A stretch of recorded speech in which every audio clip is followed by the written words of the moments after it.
بسم الله والصلاة والسلام على رسول الله. ازيكم يا حبايب قلبي؟ عاملين ايه؟ طمنوني عليكم، يا رب تكونوا بخير.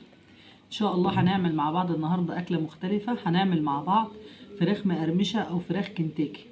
انا معايا فرخة عامله لها محلول ملح، كنت عامله لها محلول وحطاها نقعاها في محلول ملح. المحلول بتاعنا يا جماعة عبارة عن معلقة ملح، معلقة سكر، لترين مية، وبنحط الفرخة فيهم لمدة ساعة ساعتين، مش مشكلة قد ايه، المهم ان الفرخة تفضل فترة كفاية، بتخلي الأنسجة بتاعتها طرية واللحم بتاعها طري.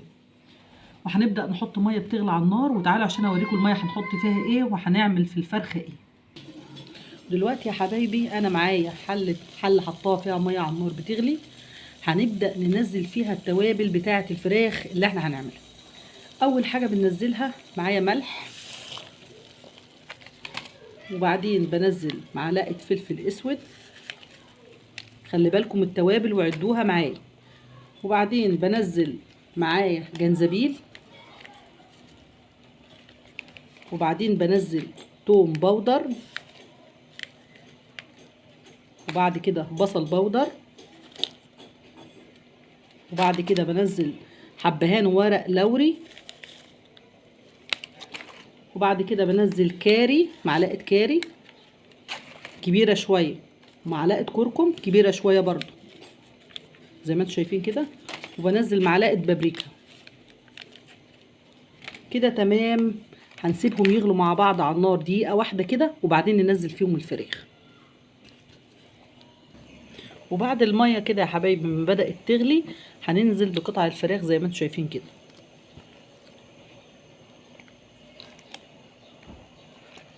التوابل دي ريحتها جميلة يا جماعة، ريحتها جميلة. دي الفراخ اللي على اصولها بقى، هتشوفوها ان شاء الله تجربوها وتعجبكم جدا اهو. وبعد ما ننزل بقى كده بالفرخة هنسيبها لما تستوي، وبعد ما تستوي هرجع لكم تاني ان شاء الله.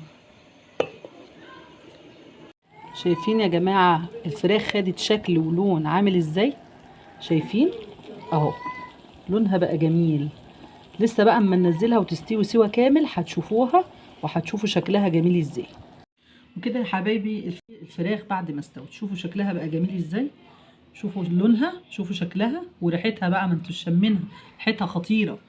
هنبدأ بقى نشيل الجلد اللي عليها ده، هنبدأ نشيل الجلد اللي على الفراخ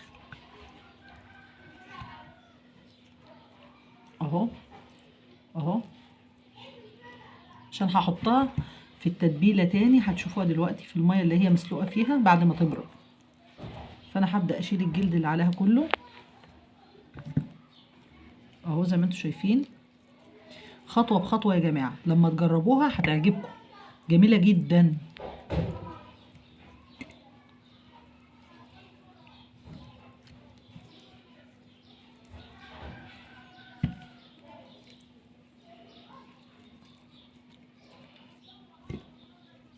اهو شلت انا الجلد اللي عليها كله اهو. هبدا اوريكم هعمل فيها ايه. اهي شكلها اهو، بعد ما شلنا الجلد من عليها ده شكلها. هبدا اوريكم بقى هنعمل فيها ايه دلوقتي يا حبايبي. هبدا اوريكم هنعمل خلطه الدقيق اللي بننزل فيها الفراخ وبعدين نحطها على النار. انا معايا دلوقتي دقيق، وهنزل عليه نص معلقه نشا، نص كوبايه نشا معلش، وهنزل عليه شويه توابل من التوابل بتاعه الشوربه اللي احنا كنا حاطينها في الشوربه. انا عامله نص معلقه من كل نوع من اللي انا حطيته في الشوربه، وهبدا انزله على ايه، على الدقيق اهوت والنشا، وهنبدا نقلبها. لو حد عايز يحط كيس فيجيتار يا جماعه يحط، مش عايز خلاص. هنقلب كل التوابل دي على بعضها زي ما انتم شايفين كده، التوابل بالدقيق بالنشا بنقلبها على بعضها اهوت.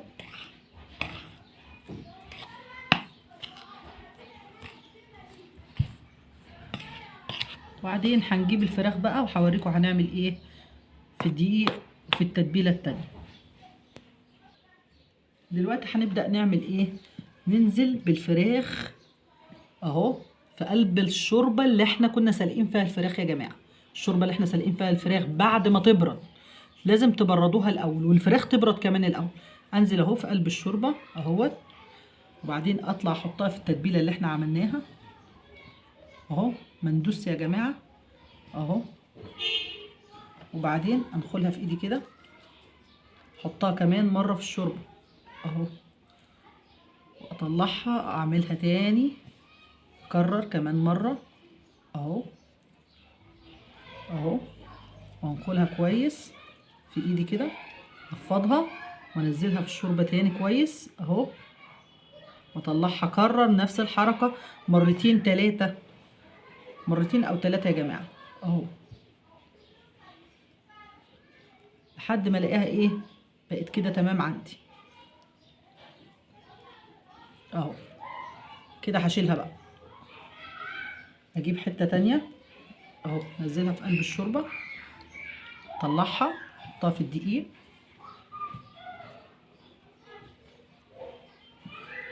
انفضها كويس،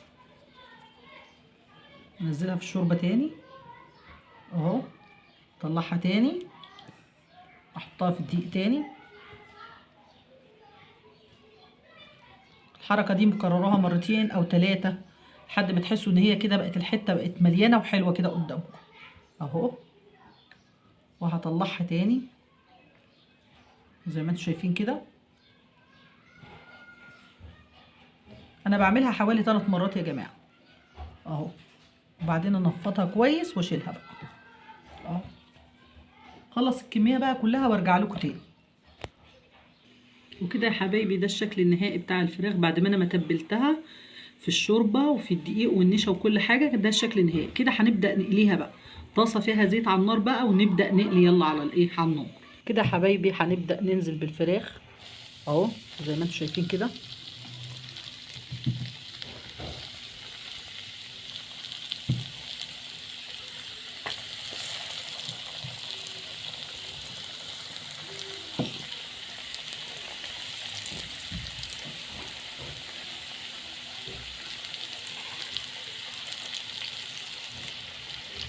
كده هنبدا نقلب الفراخ اهو.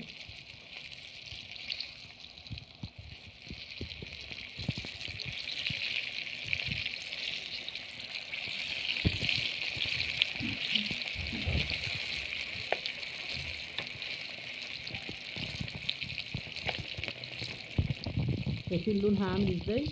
شايفين شكلها جميل قد ايه؟ شكلها روعه.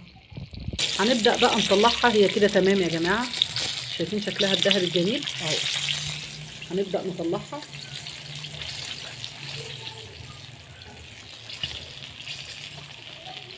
وده يا حبايبي الشكل النهائي للفراخ بتاعتنا النهارده. يا رب يكون الفيديو بتاعي عجبكم، وما تنسوش تشتركوا في القناه وتعملوا لايك وتفعلوا الجرس عشان يوصل لكم مننا كل جديد. وما تنسوش تصلوا على الرسول صلى الله عليه وسلم. والسلام عليكم ورحمه الله وبركاته.